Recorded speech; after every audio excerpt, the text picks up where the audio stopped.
Chapter 127. Tests. Blue makes an effort to slow down just before he walks into Cinnabar Gym's coordination room, taking a breath and doing his best to shed any frustration or anxiety from his body language. There's a knot in his stomach, a restless, jittery heat in his limbs. But by the time the door closes behind him, he feels at least a little more like he's stepping into a battle arena. The room is dimly lit so that the various monitors on the walls easily stand out. And so the 3D hologram of Cinnabar Island, being projected above the central table, is vibrant and crisp. Normally, the room would have a mix of gym members and rangers.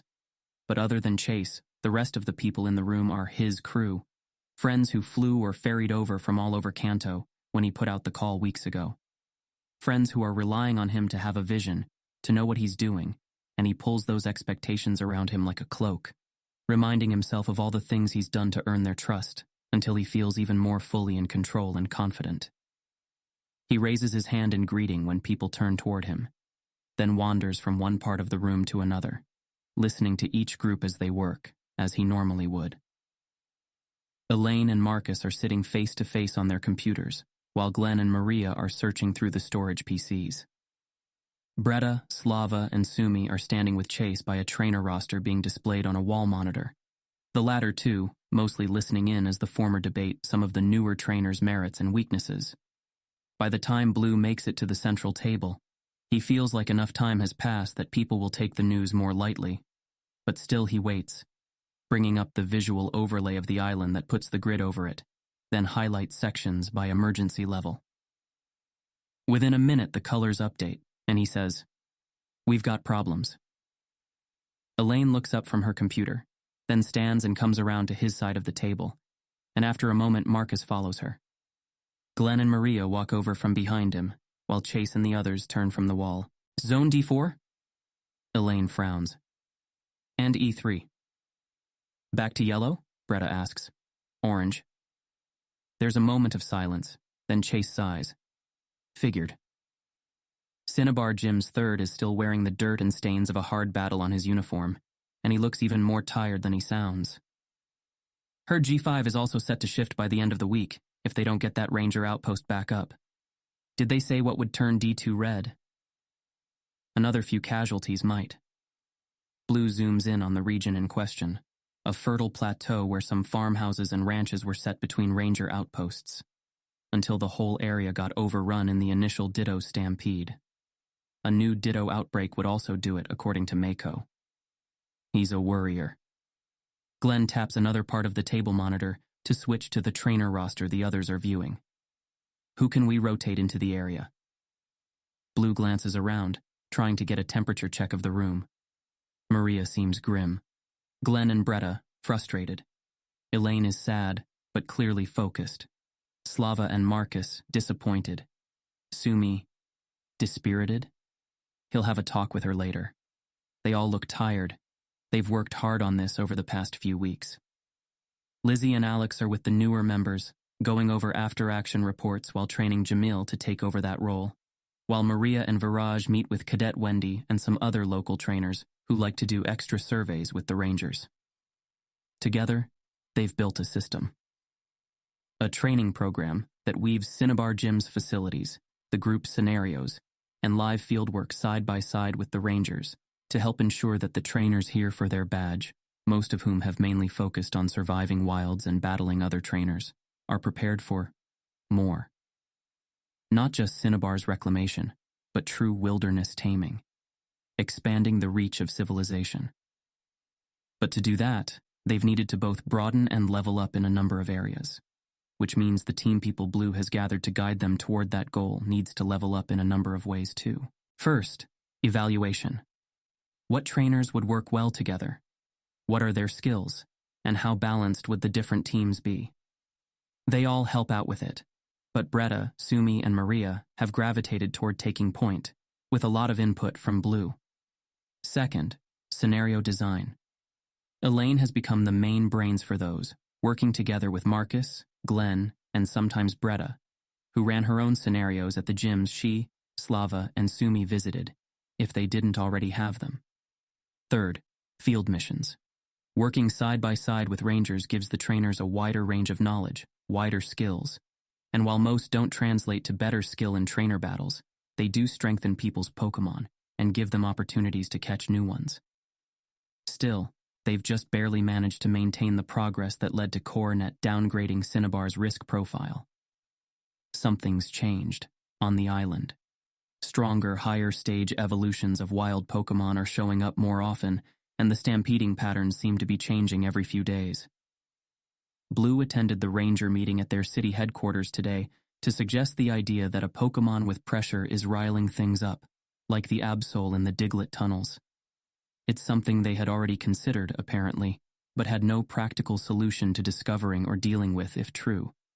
For now, they're just looking into ways to hold the areas they've worked so hard to reclaim lately. Blue feels a resurgence of frustration and worry as he looks over how few strong trainers are left to do extra shifts, then reaches past Elaine to add his name to an extra D2 tour tomorrow. That done, he takes another breath. I need you guys to tell me straight. How much more of this can you keep doing? The room is quiet. Blue turns to Chase, who has a brow raised. This is your home, so I expect you'll keep at it as long as you can. But I still want to know how long you think you can keep going at this pace, with your other duties as they are. Blaine's my leader, Chase says, as if that explains everything. He says stop, give up some parts of the island, that's what I do. He says keep trying, find a way. Then I go until I drop. Blue nods, but it's not good enough. Not doubting your commitment, but still, I want to know when you think that'll be. 2 weeks? 3? Can you keep your reflexes sharp enough to survive out there if you go through another month of this? Chase turns back toward the roster on the wall. Blue doesn't fill the silence, and eventually Chase says, 2 more weeks at least, if I start to get another hour of sleep each night. After that, even with a full night's worth, I'll probably start making bigger mistakes, losing track of stuff unless I cut down some shifts. Blue nods, then turns to Glenn, because it has to be Glenn next. His friend's brow is furrowed, mouth set in a hard line. This is my priority right now. The startup is going okay, new orders are coming in. Selling in Cinnabar has helped let me keep feeling good about both. I'm here. For a month? Blue tries not to sound like he's pressing. 3 months? Would you stay that long? Chase asks, sounding more curious than skeptical. It's a fair question, and Blue turns back to him. You know I'm aiming for the top, and more. If Cinnabar's going to follow me the way I want all of Indigo to, I can't leave it like this any more than Blaine could. I'm here, Glenn says again, drawing Blue's attention back to him. So long as you are. Blue smiles, brief but sincere. Good to know. Now how long can you keep this pace up? Glenn's expression softens, and he glances at Chase before turning back toward the projected island. I was thinking of cutting down to 5 shifts a week. Now I feel like I need to stay at 7, but at this rate I've got a week of charge left, maybe 2. Blue puts a hand on the older teen's shoulder and squeezes. One of the many nice things about his growth spurt is he's nearly as tall as Glenn now. He's starting to think he might end up even taller. Start with 6, see how it feels. He turns to Elaine before Glenn can argue.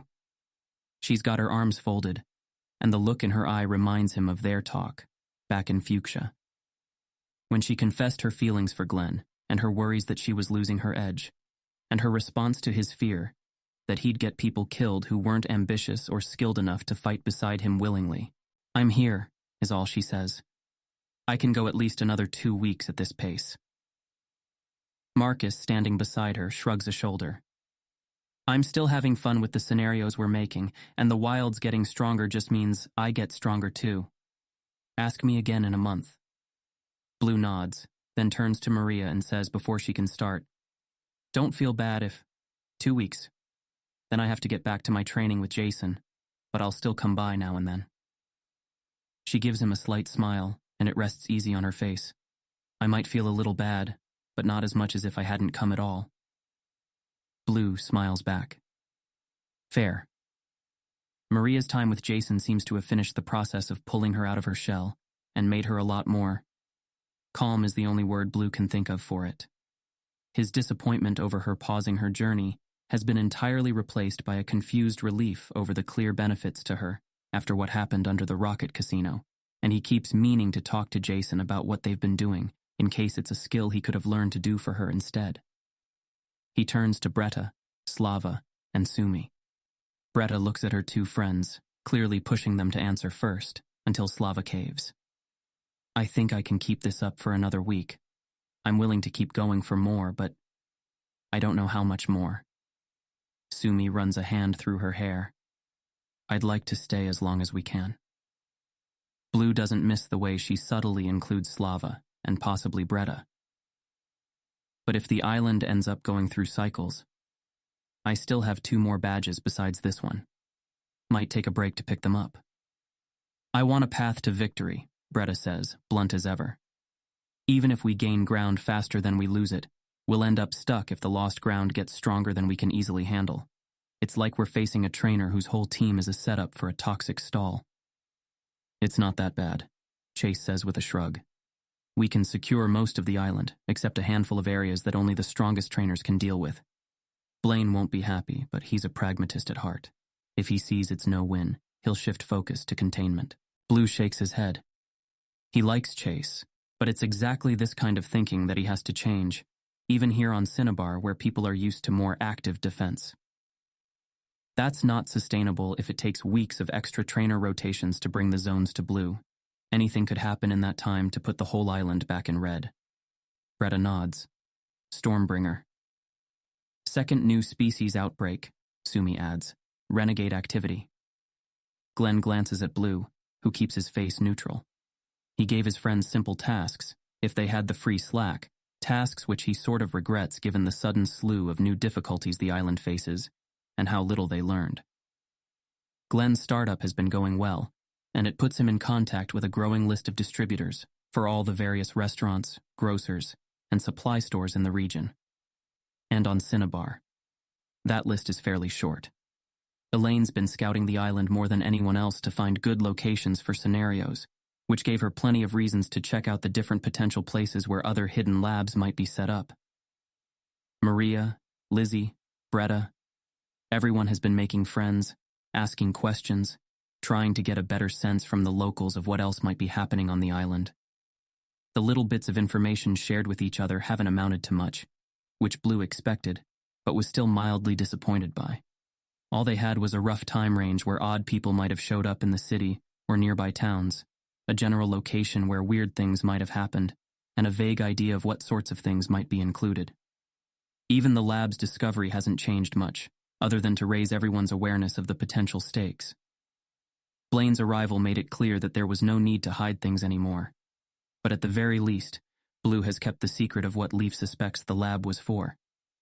He doesn't want to betray people's confidence, and also it might make him seem a little unhinged if they're wrong. But it's what's on his mind when he says, or another set of myths waking up somewhere and turning the world on its head. Bretta nods. Hell, a big enough stampede could send everyone back to the safety of the city. All right, Chase says, and sighs. Not saying I want that, but most of our trainers aren't getting strong enough, fast enough to make a meaningful difference in the zones that are flaring up. We've got an absurdly low casualty rate given what we've been doing, and you guys can claim some credit for that. It's a part of why Blaine has been so willing to give you more autonomy. But if more trainers start getting maimed or killed, or even losing too many strong Pokemon, we'll lose even more to caution and worry. And Blaine might retract some, or all, of that autonomy. It doesn't need to be said, and Blue nods to show he's got the message, feeling some of the anxious churn in his stomach again. We've still got a quarter of the recruits to organize, Bretta says, once they're ready to run a scenario. Just run, Chase asks. Half the groups from last week couldn't complete theirs. We need a path to victory, like Bretta said. Blue cuts in. It's so clear in Pokemon battles. It's not always right, but it's at least there. A series of steps that will force the opponent into a corner, strip their options one by one, until defeat is inevitable. A series of readied reactions for different possibilities to adapt to the range of things they might do. But there's no opponent here, no single mind he's trying to beat, with limited options on its belt. There's just the world. It's the endless potential of the wilds, of new combinations of enemies showing up at times and places that are hard to predict, and in amounts that are hard to prepare for. I want to believe we could do it with the people we have, Blue says, that we just need to be more, he almost says unpredictable, which wouldn't make any sense in this case, but adaptable, something we haven't thought of before, something Gyms or Coronet couldn't do before. But new options would be good, whatever form they come in. More resources can also lead to new options, Elaine says. Resources are tapped if you mean money, Chase says. Emergency funding worked, as far as Indigo is concerned, and Coronet won't re-escalate our ranking unless things get way worse. Cinnabar's in debt for the foreseeable future, and the Gyms only avoiding budget cuts because the League is helping out. Do we know any charitable millionaires willing to offer a bunch of money? Slava asks. Maybe even bounty money? We could reach out to some, frame it as a charity thing, or... It's not a bad idea, Glenn says, speaking slowly. But a bunch of professional bounty hunters showing up would definitely create a different vibe. Do we care about vibes? Chase asks, brow raised. Because I know Blaine wouldn't care about vibes if it makes people safer. It might get trainers already helping out wondering why they're not getting paid, Slava says. Glenn crosses his arms. If they're as skilled as the professionals, maybe they should. Okay, sidelining that debate for the third time, Blue says. Good ideas so far, keep them coming. Something besides money. New outreach, Elaine says. We tapped what comes next, and there's a lot of overlap with the others we know, but we could reach out to people directly. Dragon Dojo. Glenn starts ticking off with his fingers. Storm Chasers? You, Sumi says. Agreed, but we're in babble mode, Blue says. Just spit the ideas out, we'll prune down to practical ones later. More suggestions? Bretta was studying the roster again, but turns to face them, frowning slightly. Vermilion Gym? Might seem like poaching. The room is quiet for a moment. Blue tries to imagine that conversation, maybe between him and Serge directly, maybe just between Blaine and Serge. It's not bad, he says slowly, but also might not be enough. At this point, we'd need what, another 50 trainers with 3+ badges? At least, Sumi says. Closer to 70, all dedicating a few hours a day for 3 weeks. 4 to be safe, Slava adds. Bretta returns to studying the roster. And yeah, 3 badges or equivalent would be needed to be extra careful not to risk new casualties. 4 badges would be better, with how absurdly fast the wilds on the island are getting stronger. I'd be surprised if there are that many unattached high-level trainers in Kanto that haven't already come, Chase says. Or even all of Indigo. And if we want to attract people from further out, there needs to be a better prize involved, which leads us back to the incentives. If not money, then... Status? Blue muses. If we can hype participation up more.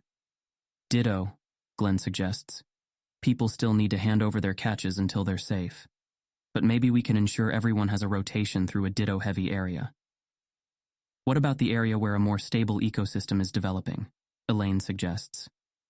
It's an idea. I'll talk with Ira and Wendy. As for the earlier idea about rich folk, Red knows Bill, and Sylph owes him a favor.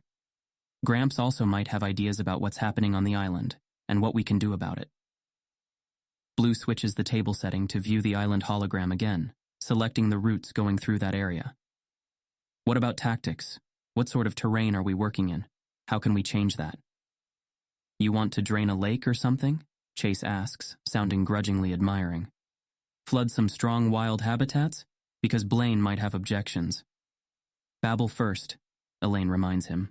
Pretty sure Coronet would too, but that's for later. Speaking of which... Slava hesitates, then clears his throat.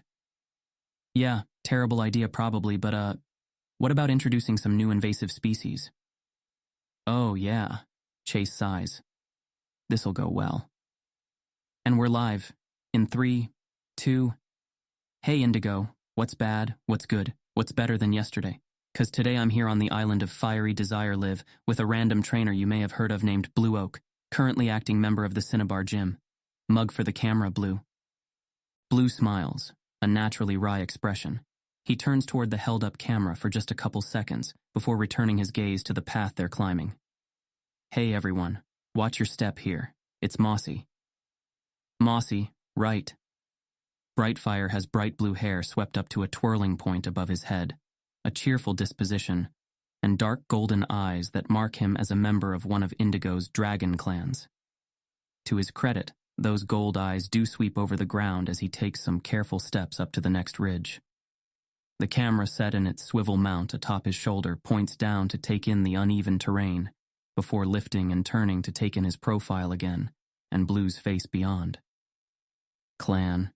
Blue here says this is the best route to get a good view of what he's been up to over on Cinnabar. It's been a bit of a climb, but we'll be there in a few more minutes, during which we have time for a few starters, such as, what made you reach out to little old me? I'm sure all my clanmates who've been busy doing cool shit weren't too busy to hear about that whole Miracle Eye thing, but you haven't spoken to the press since, despite all the stuff you've been doing here, and I'm not exactly a journalist. Brightfire, born Bastion, as if that wasn't already a cool enough name, may not be a journalist, but he's got a larger online presence than most news sources. Child to a branch of the most famous Indigo Dragon Clan family, he started his journey under the massive shadow of his first cousin, twice removed, Indigo Champion Lance.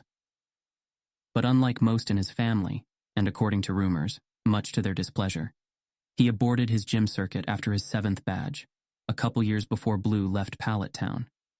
Instead of going on to challenge his aunt's gym in Blackthorn, he ended up live blogging a series of daring and extremely risky Pokemon captures. It exploded his already decently sized following, and the infamy he gained from some online commenters only brought him more. Blue had written him off as an interesting but somewhat dangerous influence, spurring people on to try things they weren't prepared for, to imitate his heroics, or gather some of his fame for themselves. But the older teen is undeniably skilled, and undeniably inspires trainers to try harder and push their boundaries. Things Blue shares a natural affinity for, even if he's more interested in reinventing gym cultures than rejecting them entirely. I invited you because I think you'd appreciate what we're doing here, Blue says, letting his voice carry the frank honesty he feels. But I also invited you because I want your audience. Uh-oh, clan. Have we been duped? Top 10 anime betrayals? Brightfire is smiling. They didn't rehearse any of this. It's a point of pride for him to only record things live, and his reputation is built on authenticity. You've got a pretty big following yourself, Oak. If they won't bite, what makes you think my collection of free spirits will pay the price of admission for whatever you're selling here? Blue feels a spark of heat in his chest. He wants to push back against the idea that his followers aren't biting. But there's a tangle of traps around claiming the people who follow him are people he can get to do things, comparing them in any way to Brightfire's following, all while avoiding coming off as defensive if he says he did get plenty of people to come. No price, and it's not for me. I won't even be on Cinnabar much longer if things go well. But we're doing something new here, something daring, and something hard. I'll be pretty surprised if you or your clan don't want a taste. We heard those air quotes, didn't we, clan? But okay, Oak, we're here and you've got us pegged. Just gotta see if whatever you're doing is worth my time. The clan can decide for themselves, obviously. Obviously. Like any of them would do something their idol had spurned, though it might not be all or nothing. Brightfire could admit that the endeavor is daring enough, but say he's not joining because he's got other plans, and those people who want to be part of it could feel like they have his blessing to come. How much do you know about what I've been up to exactly? I've heard about the war games you've been putting people through at Kanto gyms. I'd say it's a step in the right direction, but if you know anything about me, been watching your stuff since I was 9, you know what I'm going to say next. No risk of dying, no point in trying. Blue shrugs a shoulder. It took you far, and led a lot of your clan to greatness. You mean my bio clan, or are you sucking up to the viewers? Both. But there are still godlike elemental forces wreaking havoc throughout Indigo, and I'd be dumb to call you a coward, but I am wondering when you're going to go for broke. Brightfire grins. He's calling us out, clan. You bring me all this way just for that, Oak? What do we say, clan? You go for a Dragonite, your belt better be loaded. Glory comes in the fight even if you fail. But fighting hard means fighting smart, and I'm not dumb enough to think I'm ready to beat the beasts. But you plan to be someday. Does anyone from your clan plan to be? Hey clan, he's talking to you. Anyone gonna do something stupid enough to make all of us look like overeager idiots? Blue wants to say that's not answering his question. If anything, it's implying the answer is no, not really, but in a way that makes them look noble and sane rather than afraid or hypocritical. But before he can, Brightfire slows, then grins, and speeds up. He heard it. They make the rest of the climb quickly, spurred on by the distant shouts and other sounds of battle drifting from afar and echoing faintly around them, until they finally crest the final ridge, where a top-down view of a plateau sticking out the side of a nearby mountain is waiting for them. From this distance, they can just make out a squad of 4 trainers who are currently engaged against 7 wild Pokémon, their own trainers imitating a stampede that's upping its pressure little by little, pushing them back toward the edge of the plateau. Brightfire seems at least a little interested, maybe just by how close the defending trainers are from the cliff's edge. His left thumb and forefinger have sensor rings around them, and small twitches pan the camera on his shoulder left and right, followed by a pinching motion that sends its lens stretching forward. They watch together as one of the trainers is forced back even further by rock thrown by a graveler. The figures are distant enough that it's hard to differentiate them, but one of the closer trainers comes to their rescue, only for a fresh stampede wave to force the 2 of them further back. What are they trying to do? Brightfire asks. Not just survive, yeah? Why not? Blue asks, tone light, obviously baiting. Too tame. Brightfire's gaze is fixed on the battle, despite his motto, and he detaches the camera from his shoulder, then holds it up to his eye so he can see more clearly. The 4 trainers are all being forced back again, and some are almost entirely out of room to maneuver. And pointless. If it's a real cliff, and they're supposed to be in the field, they should have teleporters. Non-dark trainers hold them off while darks get on their flyers, then teleport away. Let them stampede off, or fight them somewhere better suited. It's always nice to get reminders of how taken for granted it is these days, that teleportation should be factored into any group of trainers' strategy. And if it's not? What, like the drop is a crowd of civvies or a hospital or something? And you just have them fight here to make it more intense? Brightfire's smiling now. Still seems too tame. I thought you were doing interesting stuff. Come on, Oak. What's the trick? I'll give you hints. 1, they are just trying to survive. Lame. And 2, it is supposed to be a real cliff. Brightfire glances at him, then looks through his camera again. A moment passes before he says, but there's a trick. All right, clan chat's probably exploding with guesses, but I'll figure this out myself. Blue nods and watches as the 4th trainer has finished healing their Pokémon and rejoins the fight. Some of the stampeding Pokémon get ordered to move toward a path off the plateau, and the recovered trainer rushes to engage them in battle, drawing them back toward the others and joining them in a more robust defense. Brightfire's lips purse, and Blue catches him looking up, then around, then down, and knows he got it, even if he doesn't know the how, yet. Still, the group has to survive a little longer, and it's looking bad. A blast of heat from an Arcanine sends a Pokémon nearly tumbling over the edge, sending Blue's heart leaping into his throat. It only barely gets returned on time, but the distraction causes the trainer to get forced back once more, and then they turn to leap off the plateau. What, is all Brightfire gets out before the plummeting figure engages their parachute, which blooms above them and slows their descent before they drop too far or fast, letting them glide toward the valley below. Ha! Okay, clan, that got me, and I bet it got most of you. If all their bags are parachutes, they're all dark? No, not all. But some won't have time to mount up before it happens. Before what happens? Brightfire just grins. Whatever it is, hoping some of you figured it out, clan, assuming they last long enough. Nearly 30 seconds of more desperate fighting ensue, and a few of the stampeding Pokémon escape, being returned to their balls and sent back out. The team training will lose points for each of those, but it's as Brightfire said. They just have to hold out and keep the majority of their opponents engaged. It's gotten easier since that first badge scenario he watched in Vermilion Gym. But Blue's heart still pounds as he watches the battle, and he wipes sweaty palms carefully on his pants. He wants this to go well for the sake of convincing Brightfire, but he also wants it to go well because he wants their new strategy to work. They couldn't exactly practice it here. Another trainer looks like they're moments away from jumping when the crack sounds. Brightfire and Blue look up to see two trainers higher up on the mountain who weren't in position yet when Brightfire checked. Their summoned Rhyperior and Onyx are hard at work striking at certain parts of a cliff, and another crack echoes around them, followed by a third, until the jutting earth finally starts to fall. The trainers scramble to withdraw their Pokémon and summon teleporters, or run for the edge if dark. Blue feels a stirring of awe at the sight of the mountain face just breaking, melting, tons of rock billowing dust out as it starts to gain momentum. All that earth almost seeming to turn liquid as it rushes the rest of the way toward the plateau the trainers are on. But it's already clear, the last one having just leapt and deployed their parachute as the first of the boulders comes bouncing down ahead of the landslide. The noise is incredible, an echoing rumble that still manages to be quiet and steady enough that it sounds like a waterfall, but with the occasional echoing crackle of breaking trees or bouncing boulders.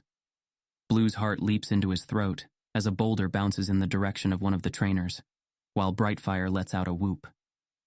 It's not close, really, but Blue still lets out a long breath as the last of them gets far enough to be clear, the line of colorful parachutes floating steadily away. The mountain continues to feed the hungry beast that awakened on its surface, obliterating greenery and ridges far below them all. The plateau the trainers were on is still standing, but it's scoured clean, and most of the edge has been cut off as if by a giant knife. It's a little surreal to be standing in the same place he was a minute ago, and have the world in front of him so drastically transformed. Blue looks up to the trainers who caused it, and sees they've withdrawn their Pokémon, and left. Brightfire is laughing, and Blue turns toward him with a brow raised. How close were you? I thought maybe something would appear beneath them. Brightfire shakes his head, still grinning, and turns the camera around to face him. What do you say, clan? Worth the show? Glad you tuned in? I did promise a good view at the very least. You did and delivered. Brightfire is still chuckling. Coronet really gives you permission for this, Oak? They do. I'm working with them and the gym to make sure we're all pushing toward the same goal, so we can do things we otherwise couldn't alone. Yeah, message is clear, we got it, don't we, clan? Stronger together. Brightfire shrugs. Impressive as it is, I don't see how it's supposed to turn the tide of what's going on in Cinnabar. It's just a part of the overall plan. Blue shrugs back. Those trainers, they became more prepared to fight in an environment that limited their movement. They faced overwhelming odds in a battle of endurance, and the other team identified an environmental factor they could use to their advantage and made it work for them within just a few minutes of scouting the area. Assuming this wasn't scripted, Blue just gives him a level look. I didn't bring down a chunk of a mountain just to impress you. You did it to impress me and spice up the learning activity? Blue smiles slightly. A bit closer. Like I said, there's a few different parts to our new overall strategy. Will you stick around a couple days so I can show you a few more? Any of them as impressive as this? Brightfire's brow is raised. Because I kind of doubt you've got something else of that caliber ready, and we already knew you were a showman. If that was your inner crew. Wasn't, Blue says. Veteran group, but all 3 and 4 badgers. My friends were the Stampede trainers, not the ones being trained, or the 2 up top, who were just a couple well-suited gym members given free rein to do whatever they expected would work, after setting eyes on the location for the first time. Sure. Point is, if someone from clan gets here expecting to learn to parachute and bring down mountains, how likely are they instead to shovel shit for weeks or handhold 1 and 2 badgers? Blue does his best to control his smile, to show his amusement without letting on to the sudden hope he feels. Brightfire definitely isn't showing no interest, even if he's only talking as if it's about his clan and not his own odds of staying to join up. He addresses the camera directly. That's up to the trainer. The abilities of everyone here is judged as fairly as we can, so just showing up claiming to be part of Clan Brightfire isn't going to give anyone special treatment. But I will say, I plan for this island to be back to where it was before the Ditto appeared, and I don't plan to waste any time, or anyone's time, on minor shit. We're going to be doing almost 24 special ops a week when the ball gets rolling, and we're going to need strong trainers doing what they do best and learning new tricks along the way. Brightfire is watching him with a wry look, and when Blue meets those golden eyes, he sees something both predatory and respectful. I guess I can stick around another day. See just how strong the wilds on this island are, that they're giving you all so much trouble. This isn't how Blue expected to arrive at Viridian Gym. Final gyms are supposed to be special, to have an extra air of reverence and anticipation, to inspire an extra level of confidence, a knowledge that everyone there would know he's a step below being qualified to. Perhaps become their boss's boss, or their boss's boss's boss. But instead of 7 badges, he only has 6 when he walks into the gym lobby for the first time.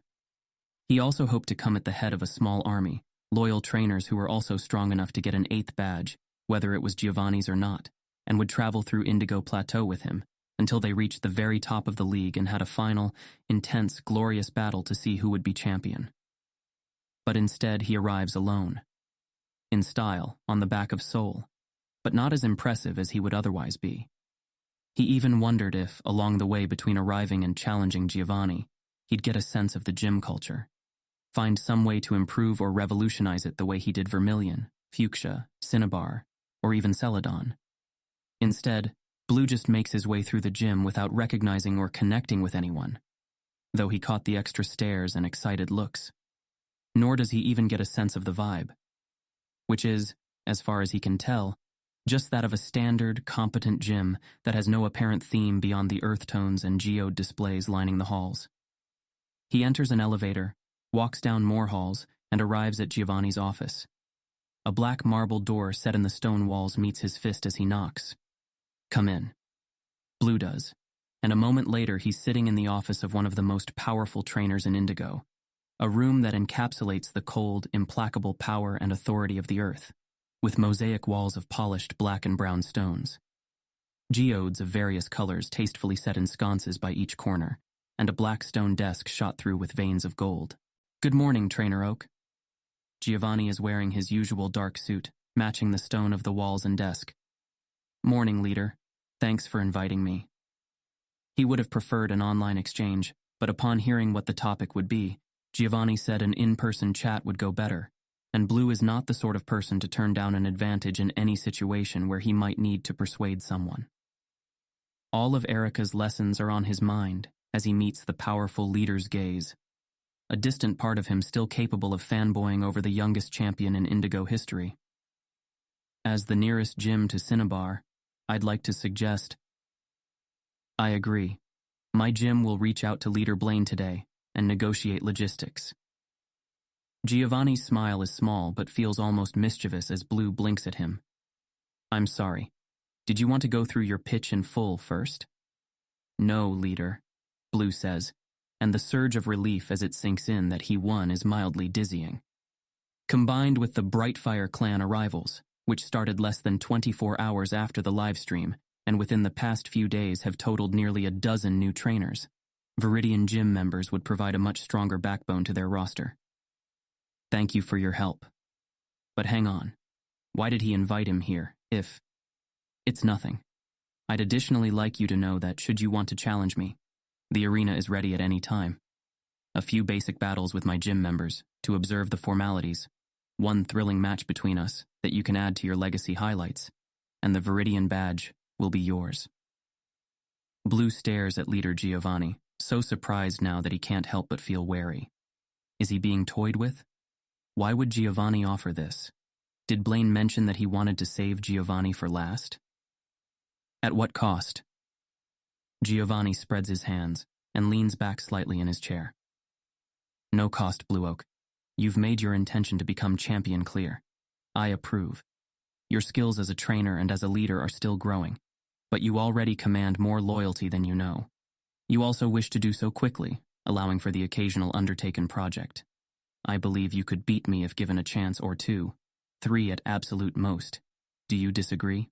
Blue relaxes slightly, hearing it spelled out so clearly.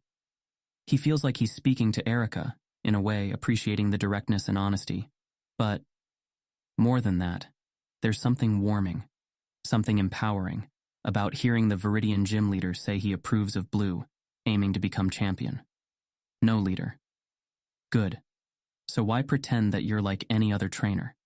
The things you've done and seen elevate you above the usual 6 badges you carry. Some of your companions may warrant a similar fast tracking, but they can arrive in their own time.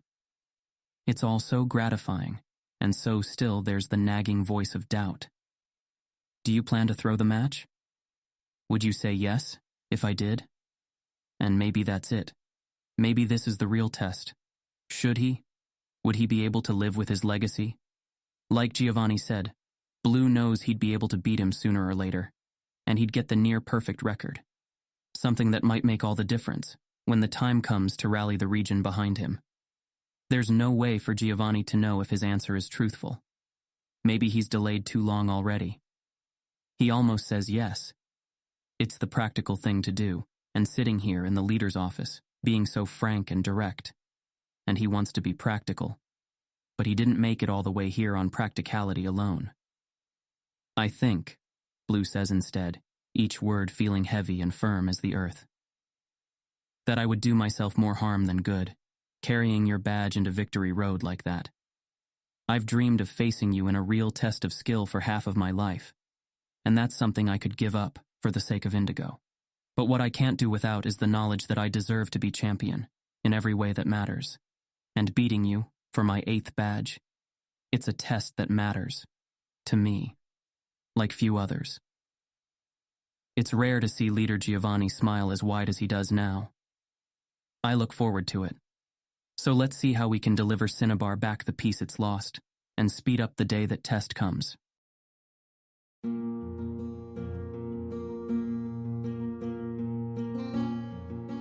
This has been an AI reading of the Pokémon fanfic, Pokémon, The Origin of Species, written by Daystar Eld.